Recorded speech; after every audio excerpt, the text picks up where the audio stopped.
Thanks, Commissioners. Good afternoon. I'd like to highlight for you and our stakeholders several items of note in today's meeting.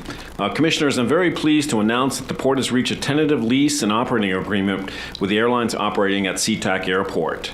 The proposed agreement benefits passengers, strengthens the regional economy, and takes a major cooperative step towards reducing carbon emissions in air travel. Airlines invest in our airport, in jobs, and in our communities.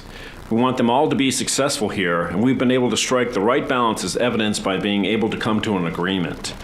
We also need to ensure that the airport, a public asset, is used in a way that serves the public's interest.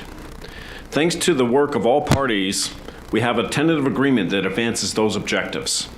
We are eager to move forwards towards finalizing this lease. We will seek procedural authority actions both today in item 7A and on February 27th in order to be ready to make the lease effective on June 1st after receipt of the airline signatures.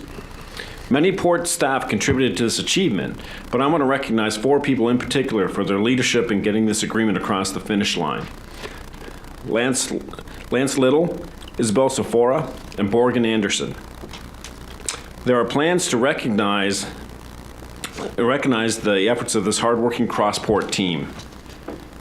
And speaking of SeaTac, our aviation staff is constantly exploring ideas to provide a better customer service and experience. In that spirit, we're seeking your approval to enter into agreement with Customs and Border Protection, which will enable them to provide more agents during the peak periods of arriving international flights. This will shorten lines and speed up passenger processing. A number of other airports across the country are entering into similar agreements. This is item 8C on your agenda.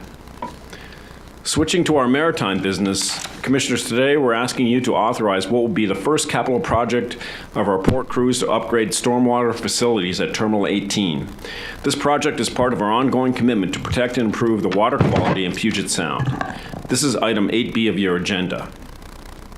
Commissioners, if there are no other announcements today, and this concludes my report. Thank you.